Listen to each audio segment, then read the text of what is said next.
Hi, everyone. Thank you for joining our meeting today. This is going to be the first in a series of civil society webinars that the Civil Society Engagement Mechanism for UHC 2030 is going to be hosting on the UN high-level meeting on universal health coverage. My name is Karthi Manikarot. I'm the Communications Officer for CSEM. And before we start, just a few quick announcements. As you can see, this meeting is set up as an open meeting. So please make sure that you're keeping your microphones on mute while our presenters are speaking. You can also notice that there is closed captioning and sign language interpretation available. To enable closed captioning, please look at the bottom of your Zoom bar and you should see a CC icon. And if you have any trouble with that, please let us know on the chat box and we'll help you. This meeting is also being recorded and it will be posted on our website at www.cscemonline.net. We have a rich agenda today, so let's get started.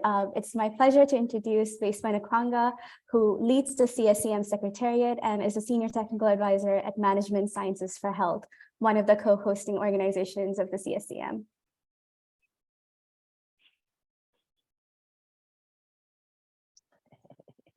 Muted, Vesa.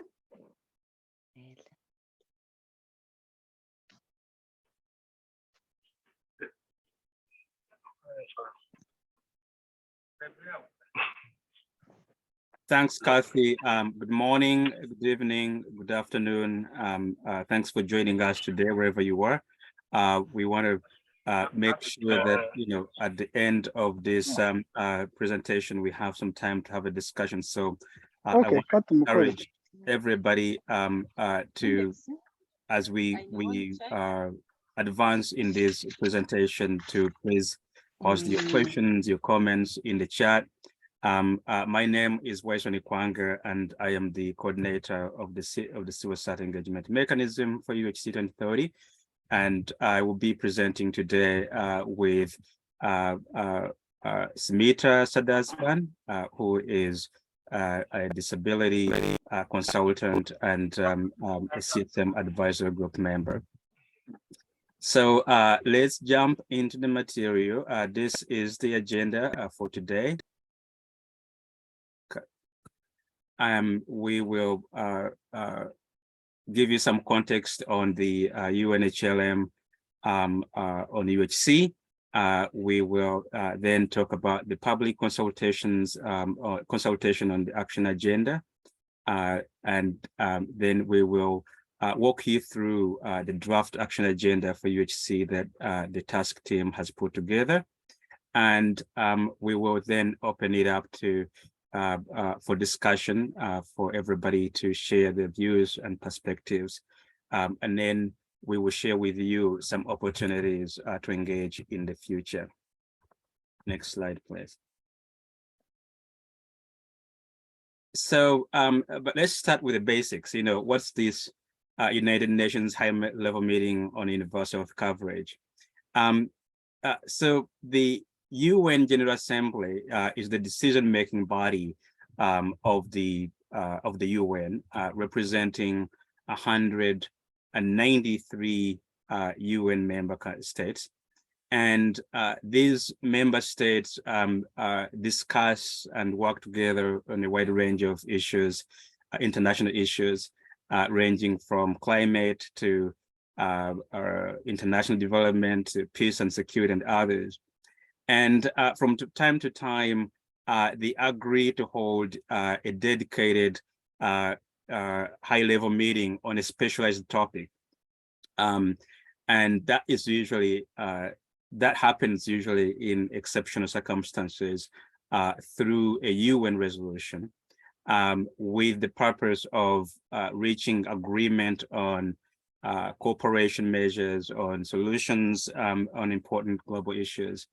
Having all member states, all heads of states and government come together to agree on how to move forward.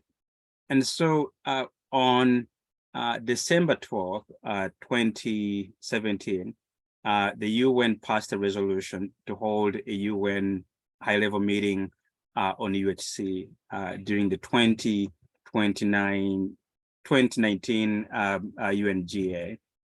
And on the 23rd of September 2019, the high-level meeting on UHC was held, and it resulted in an ambitious and comprehensive political declaration that affirmed the right to health as the first principle and referenced some of the things that we care about in the civil society community, which is making sure there's no discrimination, addressing issues around leaving no one behind, addressing issues around social determination of health, health promotion, healthcare workers, among many other things. And then after the 2019 HLM, we actually saw some progress in terms of countries making commitments toward UHC. And, you know, as we were starting to see that progress, we also saw that we had a pandemic. We were hit by COVID-19 pandemic, and that really stalled everything we're trying to do. And the world now is not on track to achieving some of the set targets from 2019. We are nowhere near meeting the target to cover 1 billion people by 2030, and we're nowhere near reducing out-of-pocket health expenditure. And we also see that, you know, vulnerable communities continue to face major challenges to accessing care. And it's in this context that this year's HLM takes place. So in August 2021, the UN General Assembly decided to organize a high-level meeting and a second high-level meeting on UHC to see, touch base on where things are in terms of progress and implementation. And that meeting has been scheduled tentatively for 21st September this year.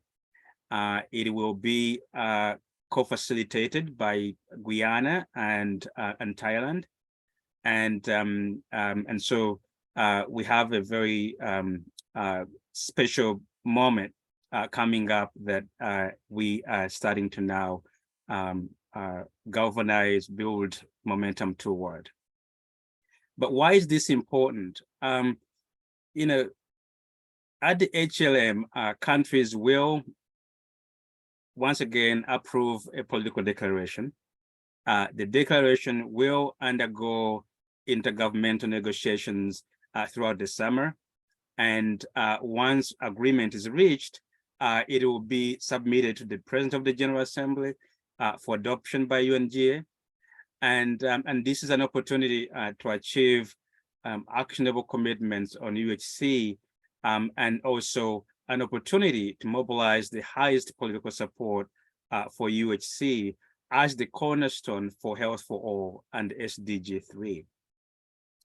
At the country level, for civil society especially, this is a great opportunity for us to influence our government's approach to UHC, an opportunity to advocate to them to participate, to prioritize participating in the high-level meeting in September, to share with them some of the recent data on the state of UHC implementation in those countries, in their countries, and ask them to, you know, come to New York ready to make very bold and realistic commitments to addressing those gaps in implementing UHC in the countries.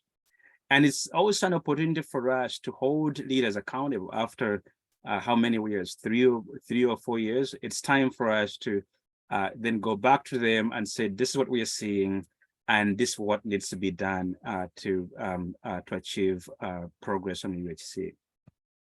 Next slide, please.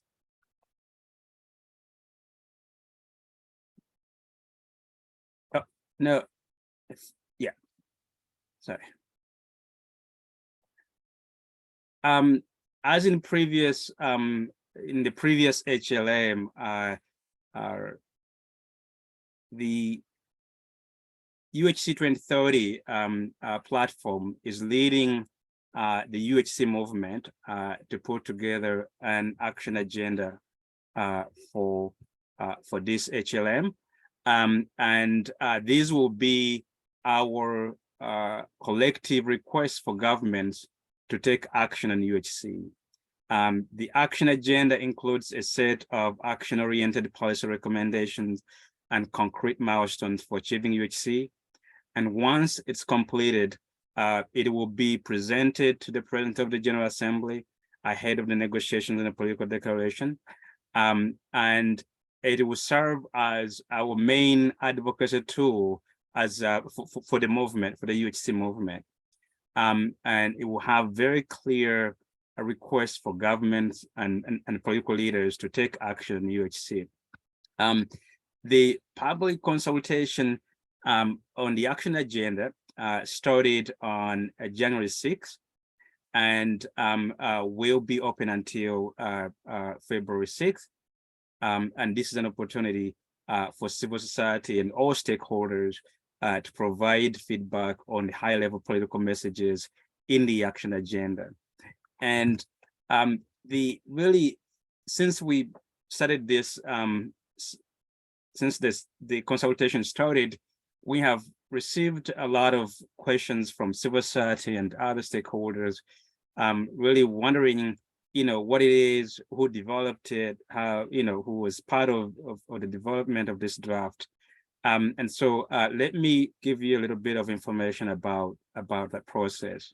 The draft action agenda for the UHC that is kindly open for feedback from all stakeholders has been developed by an inclusive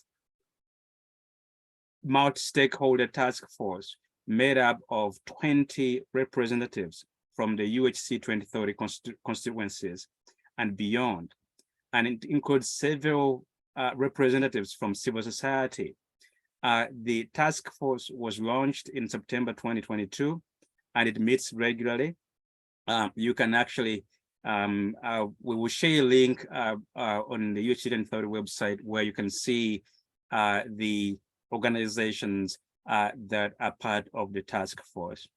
And it is really built around the 2019 key asks that were put together by the UHC movement for the last HLM, and also around the political declaration and the commitment areas. It uses latest data on UHC implementation, including data that was collected from civil society, consultations with civil society in 40 countries over the past couple of years as part of the State of the UHC Commitment Review. And again, we will share some of these tools, resources, so you can actually have a chance to look and see and read more about this data. And I just want to emphasize that this is not the end of the process. This is the beginning of the HLM process. So as you go to provide feedback, just keep that in mind. There will be many opportunities, which I will share also later in the presentation, for civil society and all stakeholders to influence the negotiations, to engage their governments, to participate in different ways to inform this process. Next slide, please. So let me now talk a little bit about the task force.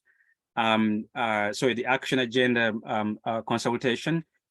So the task force put together this action agenda, and as part of that process, we're inviting all stakeholders, including civil society, to provide feedback on what the task force has put together.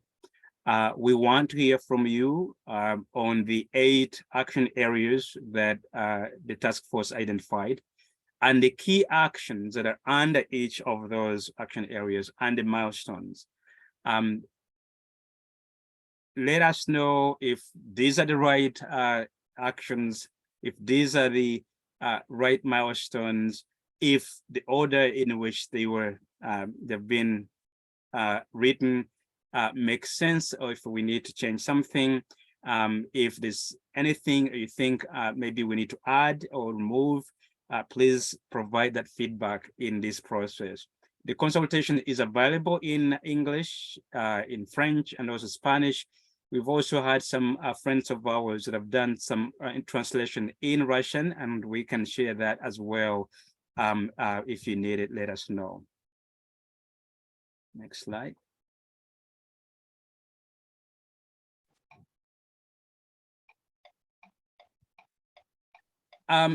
The consultation will take about 10 minutes to complete, and it has like 3 separate areas. The first area is asking for some personal information, where you were, which organization you represent. Then you have a second area that really looks at the action, the 8 action areas, and underneath them, the key actions that have been proposed by the task force. And then underneath that, there will be a milestone that will be used to measure progress toward achieving how countries are doing toward achieving UHC on that particular action area. And so we encourage everyone to take this survey at your earliest convenience. The deadline is February 6th. And so please don't miss this opportunity. Now we're going to transition a bit to talk more about, walk you through or give you an overview of those action areas in the agenda. And I want to invite my colleague Smita Sadasvan to walk us through that part. Smita, over to you. Yeah. Am I audible? Hi. Hello, everyone. Thank you so much, Vaisva. And my name is Smita Sadashivan. I am an advisory group member of the Civil Society Engagement Mechanism of UHC 2030. And I am also a person with multiple sclerosis myself, and a member of Multiple Sclerosis Society of India, Chennai chapter. Today, like Vaisva said, we are into an important process of getting the UHC agenda and moving towards a political declaration in the upcoming high-level meeting, HLM. And so the UHC task force have put up an 8-point agenda, like 8 action agendas, which I will be taking you through. And I'll just give you the context of each action agenda, and then in the survey which Karthi have shared, will be sharing in the chat box, where you can see, as Vaisva said, the milestones and the key questions. So it is an important opportunity that we all should be part of, and we can ask for what we want, so in this forum, and so please make use of this. So with regard to the action areas, the action area 1 is about championing political leadership for UHC. The context is to achieving UHC requires strong political leadership at the highest levels. But for that leadership to be effective, it must involve all stakeholders in shaping UHC policies, implementation, and evaluation of programs. The task force has laid out the actions that leaders must take to achieve this, as well as the milestones to monitor progress. So in the survey, you will be seeing the 3 action actions proposed, like the providing strategic leadership at the highest political level and a whole of government approach to champion UHC as a national political priority, and other two action areas. So I'm not going to read all those things, but you can yourself check those in the survey. And moving on to action area 2, it is leave no one behind. The main promise of UHC is to ensure that everyone, everywhere has access to quality healthcare that they need without suffering financial hardship. The task force has made recommendations on what must be done to ensure no one is left behind. Then coming to action area 3, adopt enabling laws and regulations. We need legal and regulatory framework and institutional capacity to implement universal health coverage commitments in a way that is responsible to people's needs and leave no one behind. The task force developed key actions and a milestone for achieving this. Action area 4 is, can we go to the next slide? So action area 4 is talking about strengthen the health and care workforce to deliver quality healthcare. The COVID-19 pandemic has shown us that a strong health and care workforce is essential to ensuring health for all. Achieving universal health coverage by 2030 relies on a strong, well-compensated and protected health workforce to deliver quality health and care services. Action area 5 is invest more, invest better. To achieve UHC, governments need to prioritize health in their budgets to expand access to health services to all. Donor support is also crucial, particularly in low-income countries. We all agree to that. And another important action area is coming up, which is action area 6, move together towards UHC. Transparency and accountability are key to achieving UHC. Governments must engage all stakeholders from the initial stages of planning to implementation and evaluation of national health policy frameworks, including through regular consultations. It's very, very important. We, as civil society, we all agree to that. And moving on to action area 7 is guarantee gender equality. Gender equality is critical to achieving the ambitions of universal health coverage and leaving no one behind. Women make up the majority of health workers and deliver most of the frontline essential healthcare services. However, there is a lack of representation by women in health and political leadership. To achieve UHC, we must address gender inequality at all levels. And finally, the 8th action area, as put up by the UHC task force, is connect UHC and health security. Health security and UHC are closely interlinked. UHC plays an important role in prevention, preparedness, and responses to crisis. We must champion integrated approaches that connect UHC to health security. So, all 3 action key questions are given in the survey, which you can go through, and also the milestone for each of the action area. So I again request all the participants to go through that and provide your feedback so that all our voices can culminate in the HLM that is coming up. Thank you very much.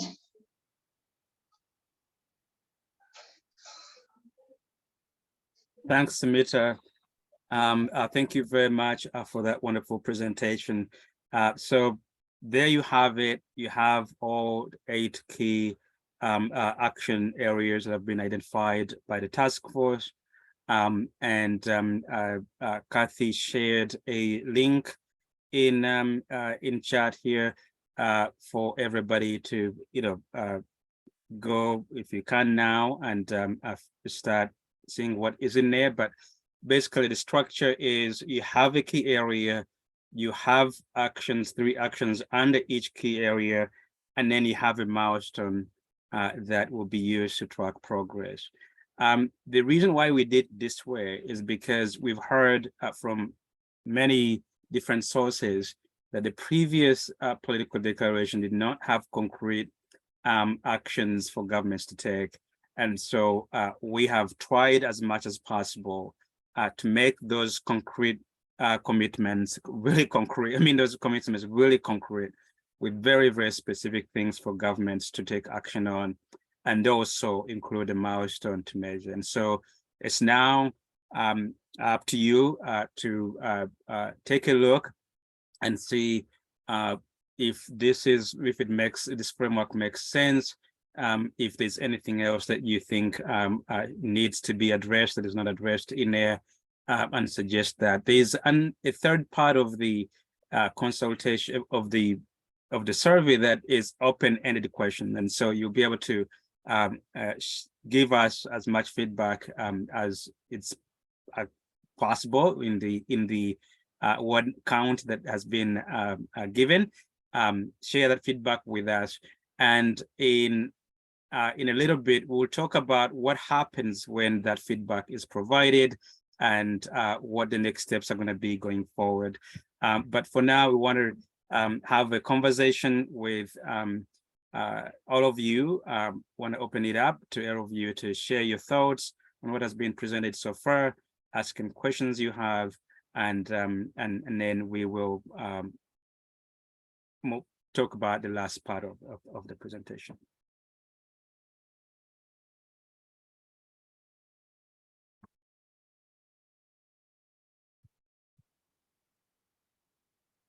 I see a hand. Orajit, please come on in. Yes, I'm Orajit from Heart to Heart Foundation, Thailand. I have seen from your slide that this year, I mean UHC 2030, Thailand will be the facilitate also together with Ghana, right? And then we going to have the country consultation next month. And I would like to ask and get your suggestion about what we going to develop our action in order to support Thailand facilitate in the UHC 2030 this year, please.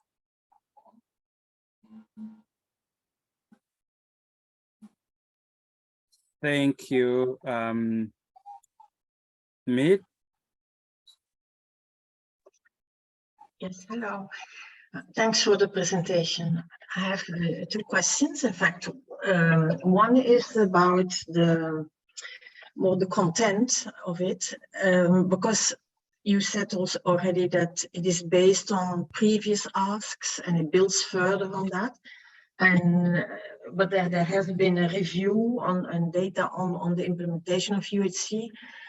My question is quite fundamental in how far that we will be pointing out really the gaps that in the UHC and the lack of progress in UHC that we can see, and combined with the situation that has completely changed in terms of economics and possibilities really to realize also, for example, this mobilization of domestic financial resources in a sufficient way to make sure that there can be progress.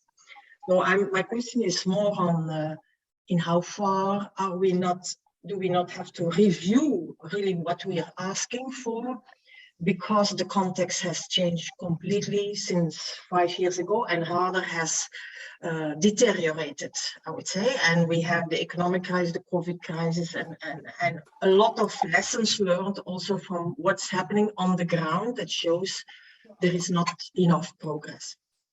And my second question is about more on the process.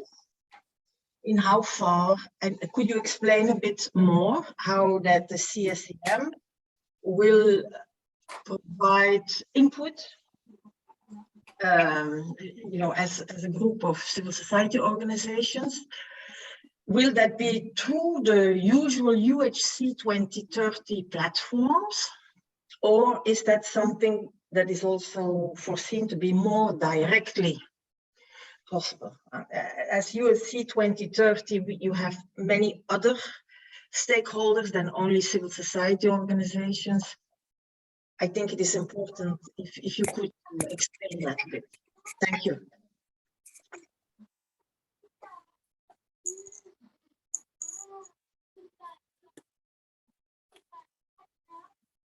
Oh, so you're muted. Thank you, both of you, for the great questions. I unfortunately, it's very early where I'm at, and I'm in an area that doesn't seem to have very good connection, and so I missed a little bit of that. Kathy, can you would you be able to? Sure. So in terms of how we support, you know, the countries, especially Thailand, with the co-hosting, I think one of our main ways with this action agenda is to make sure that we're spreading these messages as early as possible to as many country contacts as possible. So in the UHC 2030 resources that Waiswell will present in a bit, there is an advocacy letter that we encourage you to begin sharing with your country stakeholders. There's also, you know, this action agenda document itself that it would be great if you can begin to already share that. And we know that you're working with, you know, coalitions like APCASO in the region that is working on unifying civil society in the region to share with the policymakers. So I think those are the main you know, strategies that we continue to support. As far as CSEM's role, I think, you know, we will be happy to continue to provide more resources, more knowledge materials, and connect advocates working in the region. Sorry, go, were you coming in? I'm sorry, I'm just probably still sleeping. But there was a question about how the CSM will provide input civil side and also the UHC 2030 constituencies. Is that right? Yeah. Yeah, so as Kathy said, we will be sharing information for civil side to provide input whenever there's an opportunity. For the UHC 2030, we are part of the UHC 2030. We are the civil society constituency of UHC 2030. And so when there's information that is shared through us or with us, it's going through UHC 2030. But UHC 2030 has other constituencies, the private sector constituency, the foundational constituency. Some member states also sit on the CN committee of the UHC 2030. So I don't know if that addresses your question, but if not, please come on in. So we are also the task force of UHC 2030 in developing this agenda. And so we have an opportunity to provide our inputs through this forum also. And as Waiswell said earlier in the presentation, and even through this consultation, whatever feedback we are getting, we will be inputting to the UHC 2030 platform to both the through the task force as well as the CSTM constituency. Thank you. And then there was a question that I didn't quite get either about the content, how to address the gaps and the changed situation on DRM. If I'm getting that correct, Meet, is that? Yeah, my question was about in how far the asks can be aligned still what was given as asked before in 25 years ago, let's say, and so in how far there is no need for real strong revision of what we're asking for in view of the changed situation, especially economic situation?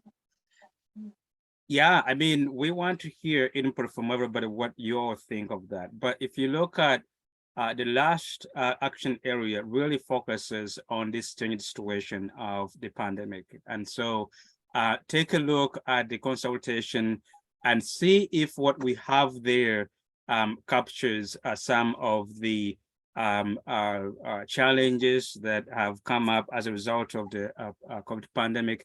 We don't necessarily have a separate action area that is beyond the investment that is addressing, like, you know, debt or things like that for countries, but there is all of it. That theme is cut through all the entire action agenda, meaning, you know, for example, the emphasis on health workforce and women also is coming out of the realization that, you know, we need to do more on that front, that we need to provide the best training, best compensation, provide the best conditions for the health workforce. So a lot of that has been addressed through the action agenda, but, you know, the task force may have left out something. And if you do, please flag it. And as I will tell you, the next steps, you will see how the plan is for integrating whatever new information we'll receive into the existing draft. I see questions as well in the chat.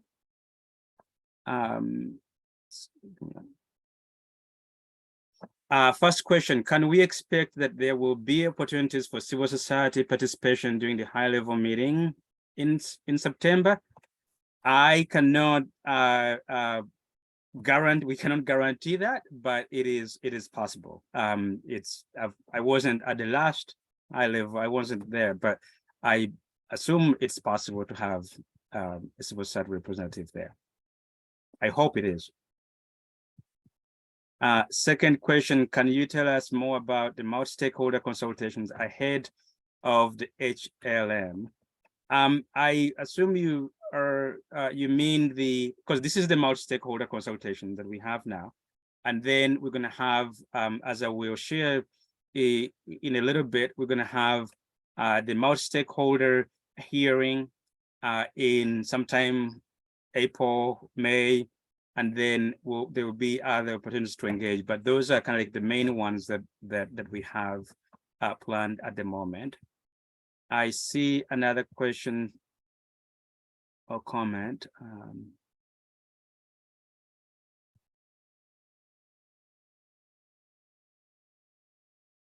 On indicators.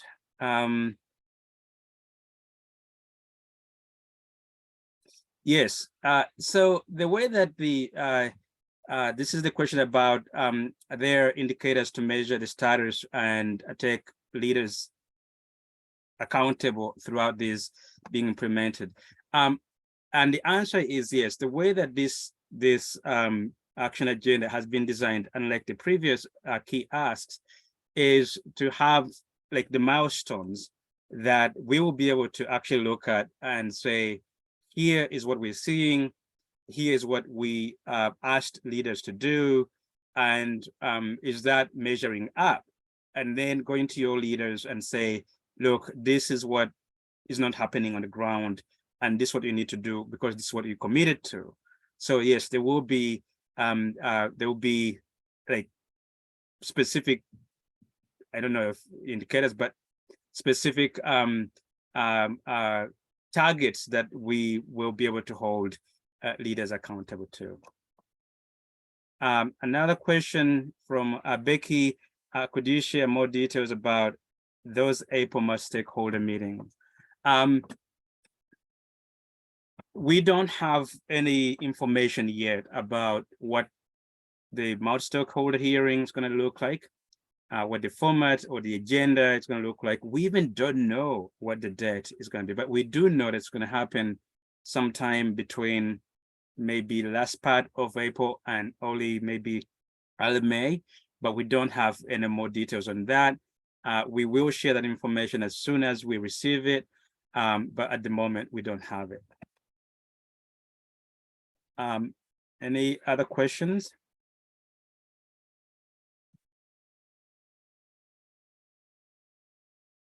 There's a question: who is responsible for organizing these events? So the co-facilitators, Guyana and Thailand, are responsible for that, but they're working also with UHC 2030, and so it's it's Guyana and Thailand working with other stakeholders. I see another question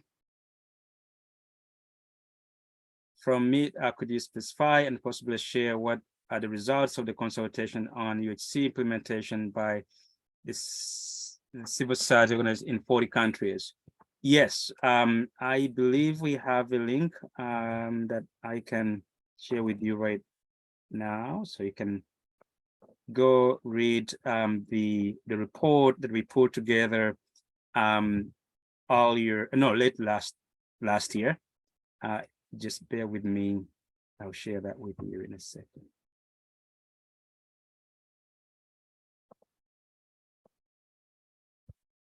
Please, if you have questions, please do raise your hand or post it in the chat as I try to find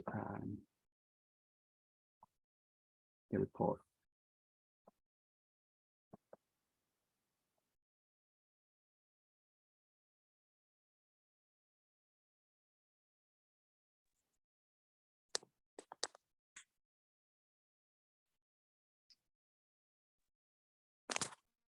I've shared the report in the chat box. Oh, you did? Okay, great. Okay, I see more questions. An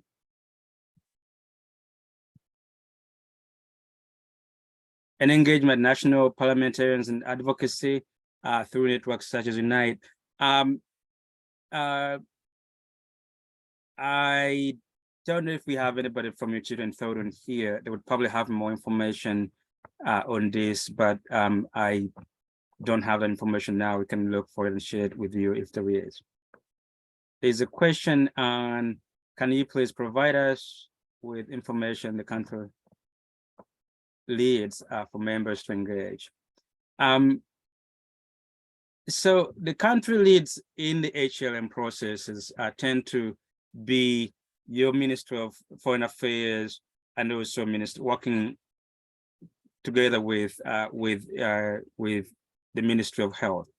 The reason why it's Minister of International Affairs or Foreign Affairs instead of directly health is because these processes go through the UN missions in New York, and so those offices are usually tied to the Minister of Foreign Affairs, and then through that then gets to health. And so I would say both, but also if you have direct connection in your country with your president or MPs or whoever, those are also good contacts, good decision makers for you to engage.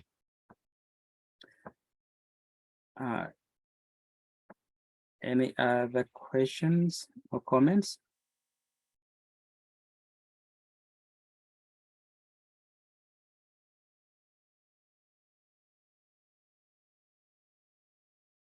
I'd like to add that we're also making a list of key priorities that other partners are identifying. So for example, the NCD Alliance will be releasing a set of priorities that they see coming out of the UHC HLM.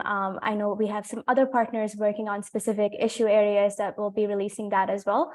And as CSCM, we will do our best to share them with you all, amplify them, and encourage that that is also a part of the advocacy that you're doing in your country with decision makers. So we will be compiling them on the website soon as they begin to be released in the next few months. So there will be a series on how UHC interacts with and supports other health issue areas.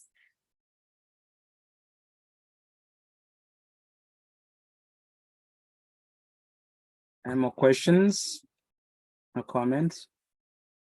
Please jump in, raise your hand, post it in the chat.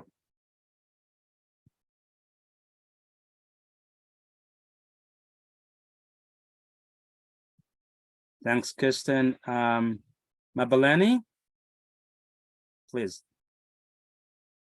Thank you from the sunny South Africa.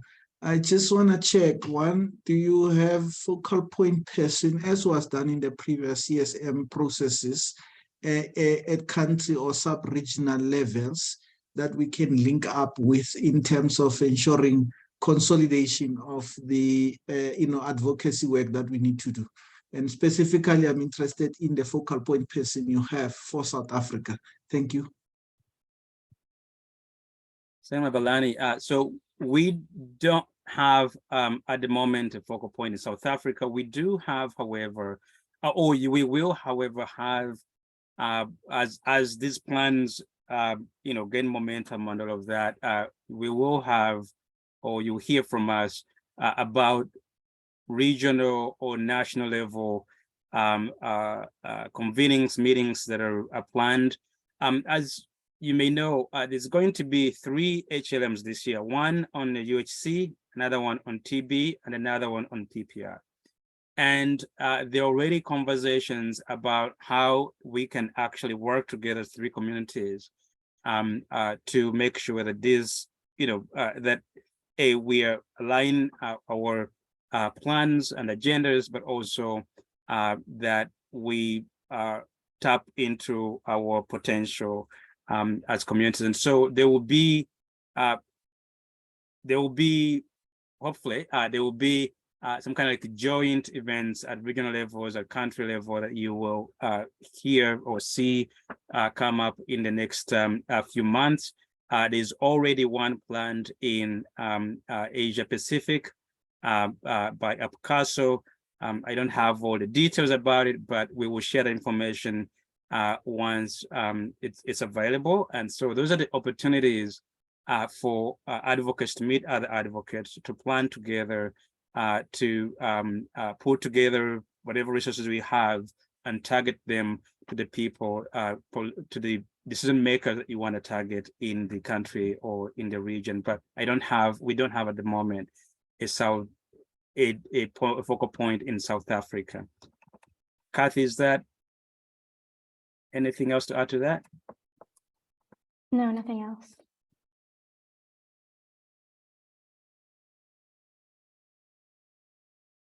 There are a couple more questions. Yeah, go ahead. A couple more questions about, whether there is a civil society task force. The CSCM is the civil society part of UHC 2030, and we will continue to support and coordinate civil society engagement. So please do join the listserv. And, it's not just us, it's also how you engage with the listserv. And if you have any information that you can share with others, both in your country, in your region, or just globally, feel free to use the listserv. So in order to join, if you go to cscmonline.net, on the top right, there is a join button to join the listserv. And then you can also contact us directly at csem@msh.org. That is the common inbox that comes to the Secretariat. Perfect. Thanks, Scott. A question on any plans to engage, align, cooperate with the SDG Summit? Yes, we know it's happening. Again, this is still a little bit early in the planning, so I can't provide any specifics, but there will be some planning around that. At least I've had some conversations around that. So we will share that information when we have it.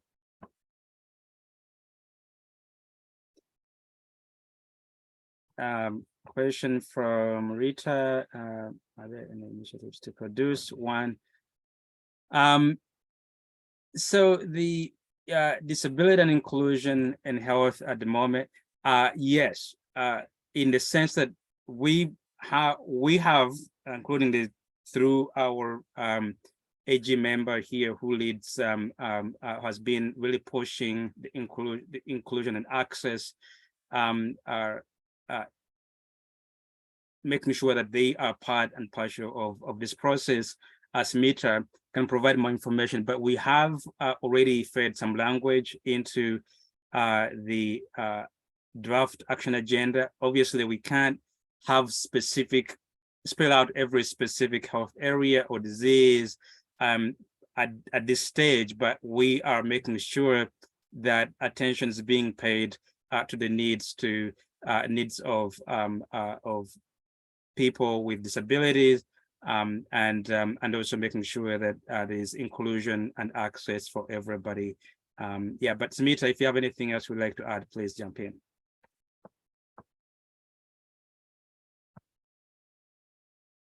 You are muted. Sorry. So there is a collective at the international platform, which is also collaborating with the civil society engagement mechanism. We are taking it together, and hopefully we may have a side event also at the high level HLM, where we will have more promising areas to areas to cover with the leaderships and with UHC platform itself. Thank you. Thanks, Smita.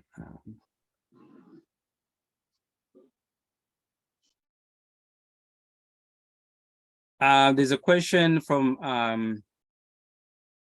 Marvin about the 5% call. We've had some challenge around the task force has actually discussed this issue of, what's the figure, what's not, right? So in the details of the agenda in finalization, there might be some reference to a specific figure, but that has been a very difficult conversation, not difficult, but very tough conversation in the sense that it's hard to nail it down. Some people, will say, 5%, others in other region, especially regional commitments, is a different figure. So it's something that the task force has discussed and still paying very close attention to, and hopefully we'll come up with something that is more concrete but also reasonable. I would say that. Meet on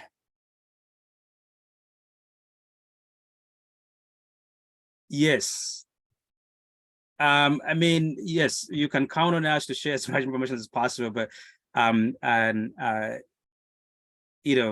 usually it is in a governmental negotiations.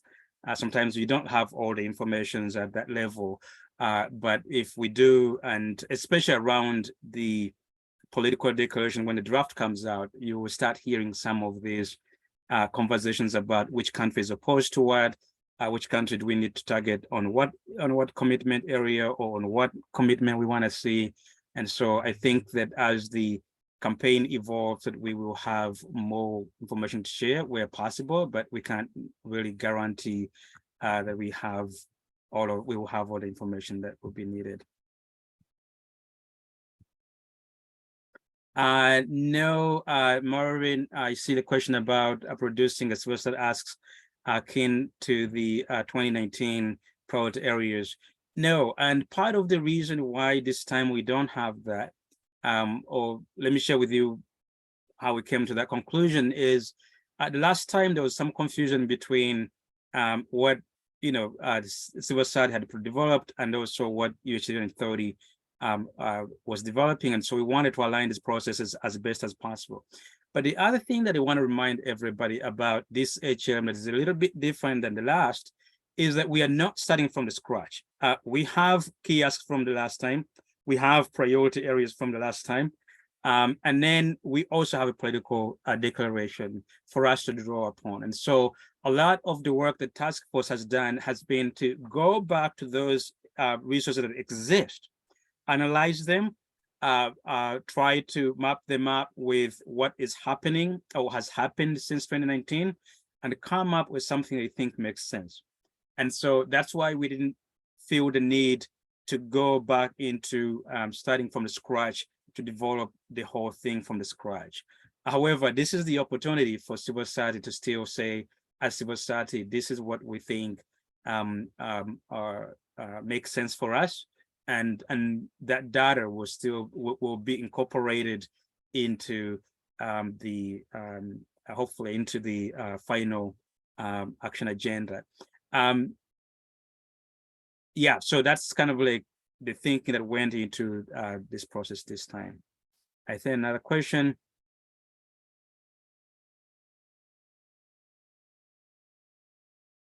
What do you think if we could work?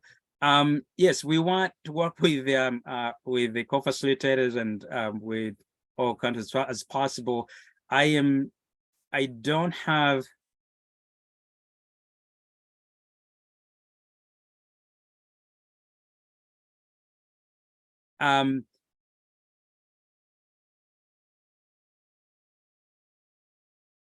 I don't know if Kathy can respond to this question. Yeah. Kathy.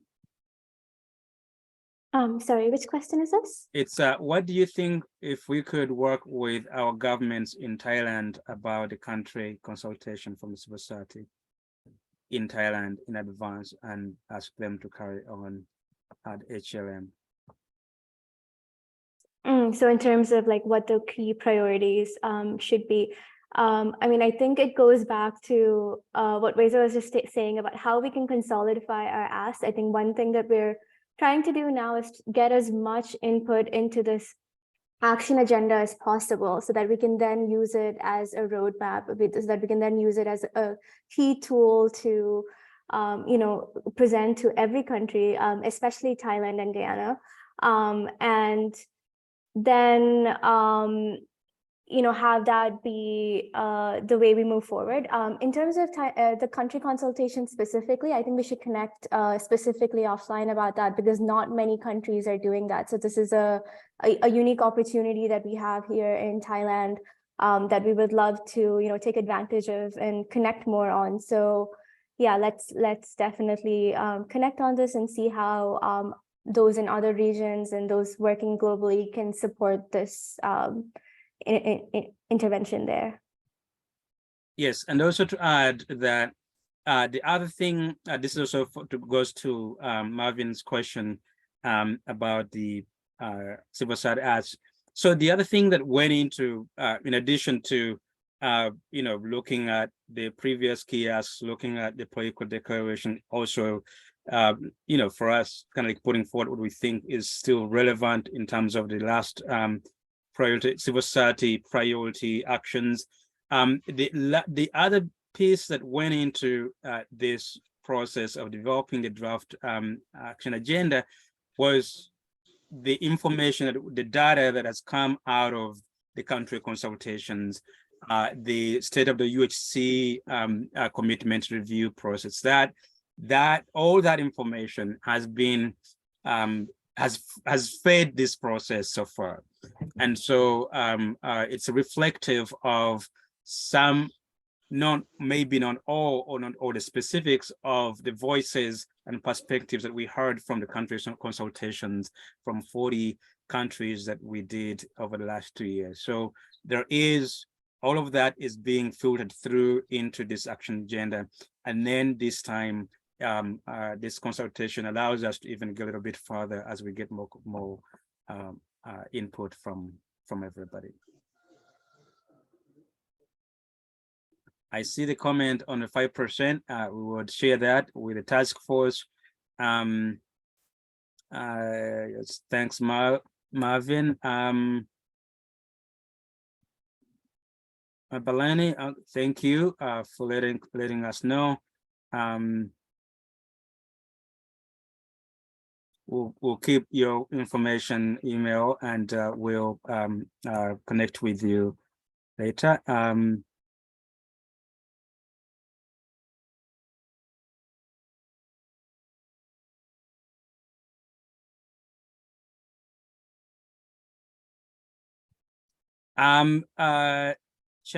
Chanthon,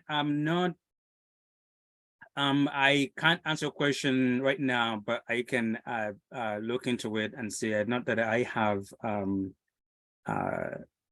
information about at the moment. And the question about Is there any possible ways or supposed to have countries review or a reflection on specific target indicators in the lead up to the HLM New York? I can get back to you on this. Okay, so there are many questions. Keep sharing your questions. We will respond as best as we can. I see that we're already at my time, 7:03, and so I want to make sure that we go through the rest of the presentation. And so 1 minute, please. Great. So we have the online survey that is open for everybody to feed into until February 6th. We really encourage everybody to do this and provide your feedback so that the task force can incorporate your feedback into the action agenda. After the 6th, February 6th, the task force is going to collect that feedback and develop a second or another draft that will then be submitted to UHC 1030 and then hopefully be finalized and approved in March. And as you can see on the screen here, this is the very beginning of the process. There are many other key moments and opportunities for civil society, for everybody to engage, to provide input. And as you can see here, starting February is not many opportunities there, but starting March, you will see there will be a Africa Health Agenda International Conference in Kigali. As I mentioned earlier, there are some regional consultations being planned in Asia, yet to be confirmed. There will be convenings of the C20, the G20 meetings, the G7, some of the meetings that will be open to civil society. And then there will be World TB Day as well in March. So these are all opportunities for us to engage, especially to bring together other communities. The TB HLM is happening as well as the PPR in September. And so these are moments for us to continue to engage not just the leaders, but also with other communities that are going to be in New York in September. And then you have the World Health Work Week and all the way to the multi-stakeholder hearing in April. We don't, as I mentioned earlier, we don't have as much information about at the moment about the hearing, but we will share that information when it's going to happen, who is going to speak and all of that when it becomes available. The C20 summit is also going to be in not C20, C7, Civil 7, the civil society engagement group of the G7 is also going to happen in April. And then there will be the WHA and all the way through September. So there will be opportunities for us to touch base, for us to convene, for us to talk to each other, and to also engage decision makers. In around probably May, June, we will see the draft political declaration come out at that point. And again, that's a very important moment for civil society to influence. Once it's out, we can engage through our governments, we can engage by providing feedback on the draft, and there will be several iterations of that until September. So that's kind of like the outlook going forward, the opportunities for us to continue engaging on this.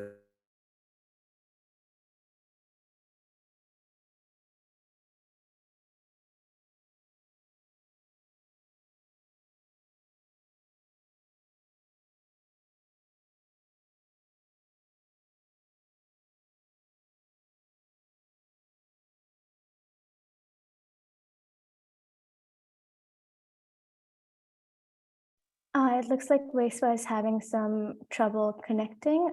So I'm just going to move to the next slide that presents some of the many resources that are now available on the UHC2030.org website. And we really encourage you to share this widely with your networks, especially with those who might not be as familiar with the high-level meeting processes and were not able to join the call today. So this is the link right here. I have been putting it in the chat box throughout today's event as well.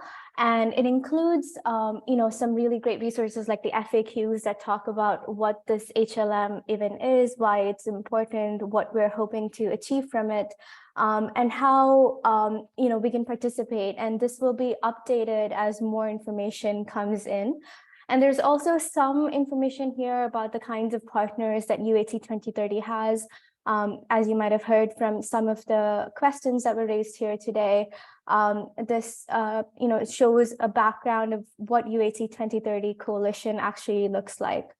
There's also in the second tab here where it says engage, advocate, participate, learn more. There are two resources here. One is the UHC advocacy messaging sheet that includes some primary information about UHC, how UHC interacts with other health issues, how is it important for health security, how can we link it to the PPR high-level meeting that is also coming up this year. So this messaging sheet might be a very useful resource for you as you plan your own advocacy messaging campaigns. And then the second is this advocacy letter that is available for anyone to use and send it to their policymakers. And the key ask from this letter is to encourage the highest level of political participation at the high-level meeting. The HLM, the best way to make it successful is to make sure that there is good participation from your governments, from the contacts in your governments that take the major decisions, to be at state high-level meeting, to be participating in the preparatory meetings. So this advocacy letter is currently available on the website. The third resource is the Health for All Advocacy Toolkit that the CSEM released in 2021, and it's currently available on the CSEM website. And we have used this in the last couple of years to do regional trainings, to conduct civil society trainings where people who normally work on other health issue areas, other development issue areas, come together and learn more about what UHC is and how they can include UHC advocacy in their work.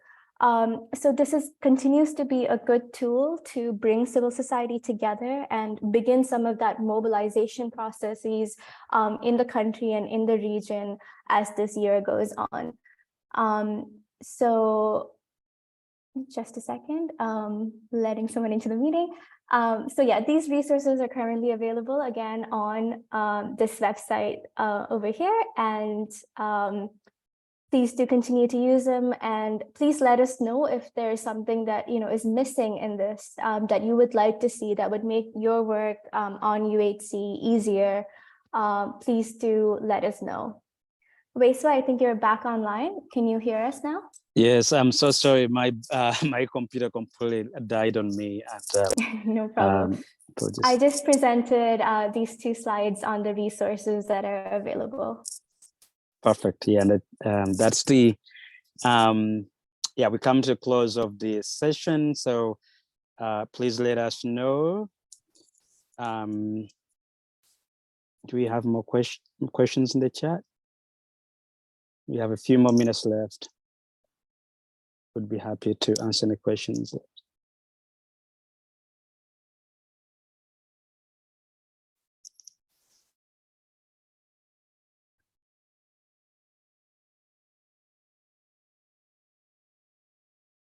I see a question on what financial opportunities are available from us for the trainings. We actually don't have resources to support the trainings, but we do have the materials, and we're happy to share those with you for the training. Yeah, we have PowerPoint slides, worksheets, those kinds of materials as well.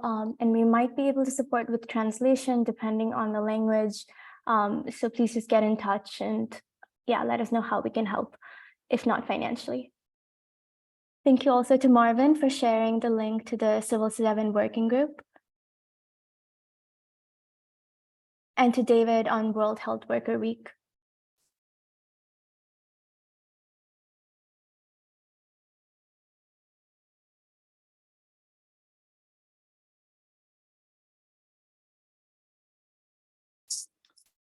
Great. If there are no more questions, if